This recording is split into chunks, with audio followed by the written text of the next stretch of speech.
हाय नमस्कार, मी स्नेहा पोगदे फॅमिलीमध्ये पुन्हा एकदा तुम्हा सर्वांचं खूप सारं स्वागत करते। कसे आहात सगळे? आशा करते तुम्ही सर्वजण मस्त मजेत आणि भरपूर आनंदात असाल। रात्रीनं म्हणजे भाजीसाठीच जे आहे मी जे काबुली चणे असतात पिवळे चणे ते भिजायला टाकले होते, कारण फ्रीजमध्ये एकही भाजी नाही आहे आणि असं माझ्या घरी म्हणजे कधीतरीच होतं। पण बरं आहे ना, म्हणजे भाज्या संपल्या ना की आपल्याला इतर ऑप्शन जे आहेत ते आठवतात आणि त्यानिमित्ताने का होईना ते खाल्ल्या जातात। सो काबुली चणे मी रात्रीच भिजायला टाकले होते। मला म्हणजे मी बेडवर झोपायला गेली तेव्हा आठवलं की अरे उद्या भाजीला काही नाही, आणि मग ऑप्शन काय शोधत होते तर चणे दिसले, मग ते भिजायला टाकलेत। रात्रभर छान भिजलेत चणे। त्यानंतर ना तरी त्याला मी 1-2 उकड जे आहे काढून घेत असते, त्यामुळे ते लगेच शिजतात। आता चणे शिजत आहेत तोपर्यंत म्हटलं कांदा टोमॅटो वगैरे सर्व मस्त चॉप करून घेते। आणि अगदीच छोले भटुरे असतात ना, त्यातले ते छोले किती टेस्टी असतात ना, बिलकुल तसेच जे आहे चणे इथे छोले बनवायचा जे आहे मी प्रयत्न करते आहे। आणि मी बऱ्याचदा बनवत असते हे, आणि असे चणे बनवले की मग आरूचं चालू होऊन जातो, भटुरे बनव, भटुरे नाही तर पुरी तरी दे। पण ना जास्त ऑइली टिफिनमध्ये द्यायचं तरी मी टाळतेच। घरी मी तिला म्हणते ठीक आहे, घरी आहे तर मी तुला खायला देऊन देईल, पण टिफिनमध्ये नकोच वाटतं जास्त ऑइली। सो त्यामुळे मी तिला आधी सांगितलं होतं, छोले जरी करत असली तरी तुला भटुरे मिळणार नाहीत आणि पुऱ्या तर अजिबातच मिळणार नाही। आणि हे सर्व डिस्कशन जेव्हा आता मी छोले बनवते आहे ना तेव्हाच आमचं चालू होतं। थोडी नाराज झाली ती, पण नंतर तिने मान्य केलं, ठीक आहे मम्मा पोळी तर पोळीच दे। सो बघा इथे मी छान जिरं मोहरी तळतळल्यानंतर कांदा घातला आणि लसूण आल्याची पेस्ट भरपूर घातली, आणि टोमॅटो ही 2 टोमॅटो अगदी बारीक चॉप करून घातलेत मी। त्यामुळे ना ग्रेव्ही खूप छान येते बरं का। आणि ना बऱ्याचदा ग्रेव्ही पातळसर येते, सो त्यासाठी मी यामध्ये बेसनही घालते। बेसन छान भाजून घेतलं की मग त्यामध्ये जे आपले कोरडे मसाले असतात, तिखट हळद मीठ जिरेपूड धनेपूड आणि मसाला विचाराल तर एव्हरेस्टचा जो छोले मसाला येते ना तर तोच घालत असते मी। त्याने चव म्हणजे अगदीच ऑथेंटिक छोलेची टेस्ट असते ना अगदी तशीच येते। सो हा मसाला ठेवतेच मी घरात। काबुली चणे असू द्यात की मग आपले साधे काळे चणे असू द्यात, दोन्ही चण्यांमध्ये मी हा मसाला घालतेच। मस्त बनतात छोले यामुळे। चला आता मसाला ना छान भाजून घ्यायचा असतो आपल्याला याचा, कारण बेसनही असतं, बेसनही छान तेल सुटेस्तोवर भाजायचं असतं, नाहीतर ना एक वेगळाच कच्चेपणा येतो भाजीला आणि ती चव काही मग मुलांना फारशी आवडत नाही। सो मसाला भाजीस्तोवर इकडे मी माझ्या पोळ्या पण लाटायला सुरुवात केलेली आहे, कारण तुम्हाला माहीत आहे सकाळची काय गडबड असते। अशा वेळेस ना असं वाटते मला बऱ्याचदा की देवानी नको 4-3 तरी हात द्यायला पाहिजे होते, एक भाजीसाठी एक पोळीसाठी आणि एक नाश्ता बनवण्यासाठी। पण चला आता 2च हात दिलेले आहेत तर त्यांना जरा जास्तच प्रोडक्टिव्ह बनवूयात। इथे माझे छोल्यांचा मसाला जवळपास भाजून आल्यानंतर ना मी त्यामध्ये पुन्हा पाणी घालत असते आणि मसाला पुन्हा एकदा छान भाजून घेत असते। त्यानंतर आता घातलेत त्यामध्ये छोले, आणि छोल्यांमध्ये जे पाणी असतं ना ते बस तेवढंच जे आहे त्यामध्ये पाणी घातलं होतं। सुरुवातीला घातलं होतं फक्त मसाला शिजवण्यासाठी तेच, कारण छोल्यांची ग्रेव्ही कशी मस्त घट्टसर वगैरे अशी हवी असते। सो चला छोले तर झाले बनवून, सोबत माझ्या पोळ्याही जवळपास बनत आलेल्या आहेत। आणि आता ना म्हणजे नाश्ता बनवायला बसलेलीच मी। सो आरू बोलली मम्मा नाश्त्याचं राहू दे, आधी मला वेणी घालून दे। आणि आता जसं 2-3 दिवसापूर्वी बस सुटली ना तेव्हापासून आरू खरंच मस्त पटपट रेडी होते। पण त्या गोष्टीचा ना मला फार त्रास होतो, कारण तिचं मध्ये मध्ये चालू असतं की तू स्वयंपाक राहू दे, आधी मला वेणी घालून दे, स्वयंपाक राहू दे, वेणी घालून दे। आणि त्यामुळेच इथे जी आहे मी थोडी तिच्यावर रागावली होती। सो जे तिची पटर चालू झाली ना, कधी कधी मला असं वाटते की म्हणजे इतकं बोलणं येतं कुठनं हिला माहीत नाही, सतत बडबड बडबड बडबड बडबड। तिच्यासोबत मी असली ना की फक्त ऐकावंच लागतं सतत, आणि तिच्याकडे भरपूर टॉपिकही असतात आणि त्या टॉपिकवरनं भरपूर तिची मतंही असतात, फक्त आपल्याला ऐकायचं असतं।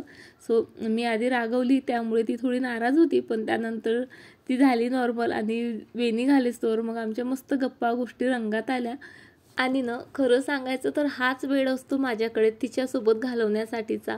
त्यानंतर तर ती एकदाची स्कूलला गेली की म्हणजे 4लाच घरी येते, आणि जे काही मग आमचं बोलणं वगैरे होतं ते 4 नंतरच होतं। सो त्यामुळे मी दिवसभर तिला खूप मिस करत असते। त्यामुळे पटकन जे आहे मला असं वाटतं कामावरून छान तिच्यासोबत गप्पा गोष्टी माराव्यात वगैरे वगैरे।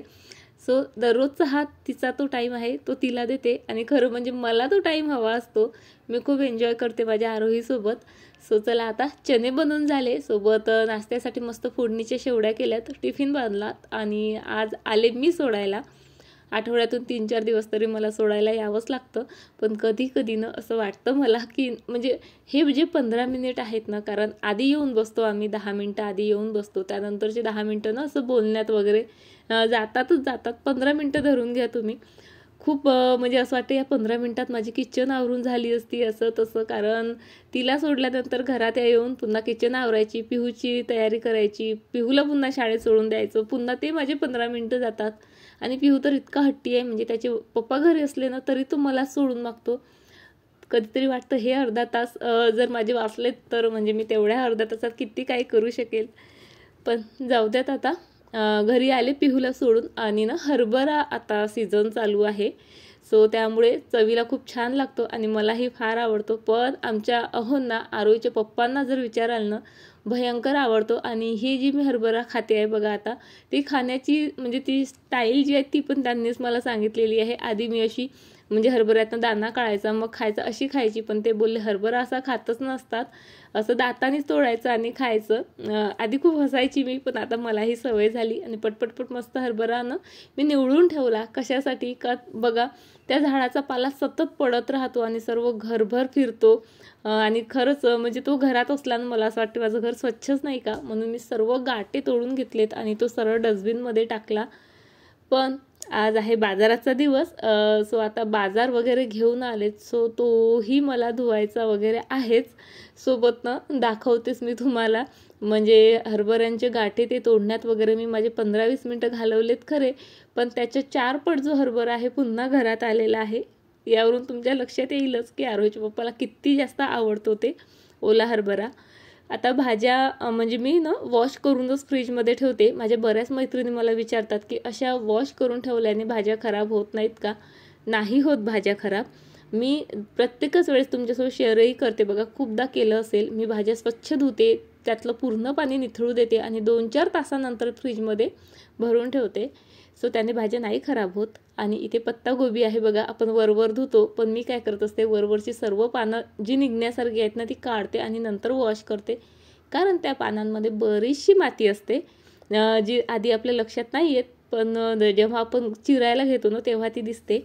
आणि फुलगोबीचंही तसं बघा, मी ना असं उलटं फुल करूनच झटकते. आणि जेव्हा पिहूचा जन्म झाला होता त्यानंतर कसं होतं, आम्ही घरात 5 जण होतो आणि पिहू छोटूसा. डिलेव्हरीनंतर आई होती माझ्याकडे 1.25 महिना आणि त्यानंतर मी गेली होती 20-1 दिवसासाठी आईकडे. म्हणजे फार फार तर 2 महिने मी सिझेरियन झाल्यानंतर आराम केला आणि त्यानंतर कामाला लागले. आणि 5 जणांची कामं काही कमी नसतात, तुम्हाला माहीत आहे. त्यात पिहू छोटूसा, त्याची भरपूर कामं. म्हणून मी जे आहे भांड्यांसाठी मावशी लावल्या होत्या. सो त्या मावशीने जी आहे मला ही ट्रिक सांगितली होती का गोबीचं देठ छान असं आदळायचं गॅसच्या ओट्यावर, म्हणजे त्यामध्ये असलेल्या अळ्या किंवा त्यांची घाण वगैरे सर्व पळून जाते. आणि खरंच फार इफेक्टिव्ह ट्रिक आहे ही, तुम्ही नक्की ट्राय करून बघा.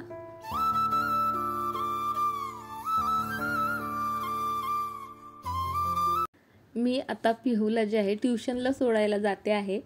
खरं तर आरोही तयार होती आज का मी सोडून येते मम्मा, पण मला तिथली जास्वंदाची फुलं आणायची होती, कारण मला भिजवायची आहे आता मेहंदी. बरेच 2-3 महिने झाले मी मेहंदी भिजवलेली नाही, त्यामुळे जे काही थोडेफार ग्रे हेअर्स आहेत माझे ते दिसायला लागलेले आहेत. आणि मला ना यावेळेस छान असं तो लाल कलर असतो बघा, निशा मेहंदी वगैरे लावतो तेव्हा अगदी बर्गंडी रेड कलर असतो, तसा कलर हवा आहे. सो त्यासाठी बघा मी आज बीटरूटही घेतलेला आहे. आणि मेहंदी भिजवताना मी ना म्हणजे ती मेहंदीचं कामही करेल, म्हणजे केसांना कलरही देईल, सोबत केसांना एक हेअर पॅकचं पोषणही देईल असा माझा प्रयत्न असतो. आणि त्यासाठीच बघा मी इथे आवळा चूर्ण घेतलेली आहे, 4-5 जास्वंदाची फुलं, अर्धं बीट घेतलेलं आहे, शिवाय कढीपत्ता आणि भरपूर मेथी जी आहे मी रात्रीच भिजायला टाकली होती. आणि मी हे सर्व जे साहित्य घेतलेलं आहे ना, खरंच ते आपल्या केसांच्या ग्रोथसाठी किंवा हेल्थसाठी जे आहे खूप छान इफेक्टिव्ह असतं. छान आपल्या केसांना कंडिशनिंग करतं, नॅचरल शाईन देतं. शिवाय कोंडा वगैरे, केस गळणं वगैरे बरेचसे प्रॉब्लेम याने कंट्रोलमध्ये येतात. चला मी हे सर्व साहित्य जे आहे वाटून घेतलं. आणि मेहंदी जे यूज करणार आहे मी ती आहे नूपूरची. सो जे 35 रुपयावालं पॅकेट असतं ना तर तर ते 1.5 पॅकेट घेतलं मी, कारण मी म्हणजे केसांना बाहेरून आतून सर्वीकडून व्यवस्थित मला लावायची असते, त्यामुळे जरा एक्स्ट्राच घेते. एरवी एका पॅकेटमध्येही माझं होऊन जातं.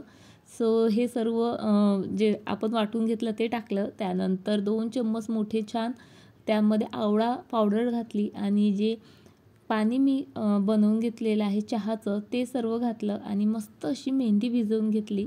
बघा काय मस्त कलर आलेला आहे हिला.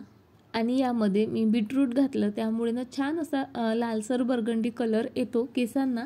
सो चला आता मेहंदी वगैरे भिजवून झाली. आता 4-5 तास तरी हिला मी असंच झाकून ठेवते आणि त्यानंतर जे आहे केसांवर अप्लाय करते. ही जी चहापत्ती आहे जिचं पाणी मेहंदीमध्ये घातलं, आता ही चहापत्ती उरलेली आहे ती फेकायची अजिबात नाही, कारण तिचा उपयोग जो आहे गार्डनिंगमध्ये खूप छान प्रकारे करू शकतो आपण. मनी प्लांटला ग्रोथसाठी चहापत्तीची फार गरज असते. सो मी काय करत असते, ही जी चहापत्ती आहे ती मनी प्लांटमध्ये घालते आणि तुम्ही बघू शकता आहात माझं मनी प्लांट काय मस्त ग्रो झालेलं आहे. शिवाय बुशी पण आहे.